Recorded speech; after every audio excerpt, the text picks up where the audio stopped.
સરદાર સન્માન સંકલ્પ આંદોલન સમિતિ દ્વારા અમદાવાદમાં આવેલા મોઢેરા સ્ટેડિયમનું નામ સરદાર વલ્લભભાઈ પટેલ કરવા અને આણંદ શહેરમાં આવેલા કરમસદને આણંદ મહાનગરપાલિકામાં સમાવિષ્ટ કરવા જિલ્લા કલેક્ટરને આવેદનપત્ર આપી રજૂઆત કરવામાં આવી।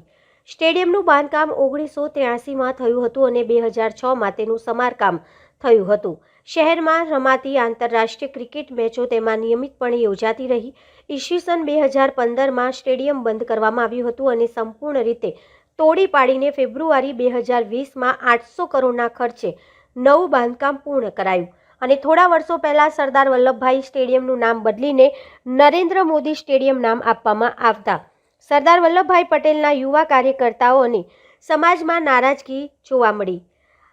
સાથે આણંદ શહેરમાં આવેલા સરદાર વલ્લભભાઈ પટેલનું કરમસદ ગામને આણંદ નગરપાલિકામાં સમાવેશ ન કરાતા સરદાર વલ્લભભાઈ પટેલના યુથમાં નારાજગી જોવા મળી હતી। ત્યારે આજે સરદાર સન્માન સંકલ્પ આંદોલન સમિતિ દ્વારા જિલ્લા કલેક્ટર કચેરી ખાતે આવી સૂત્રોચ્ચાર કરવામાં આવ્યા અને સાથે જિલ્લા RSCને આવેદનપત્ર આપવામાં આવ્યું હતું। जय सरदार जय सरदार जय सरदार जय सरदार जय सरदार जय सरदार जय सरदार जय सरदार जय सरदार जय सरदार जय सरदार जय सरदार जय सरदार जय सरदार जय सरदार जय सरदार।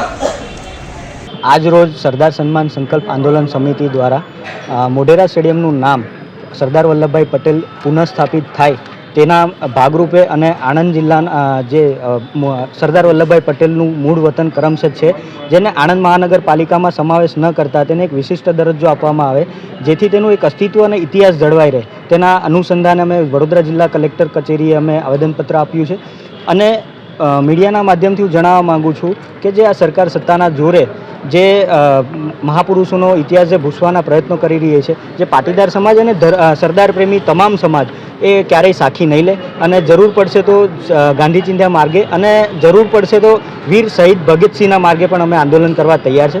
જય હિન્દ, જય ભારત।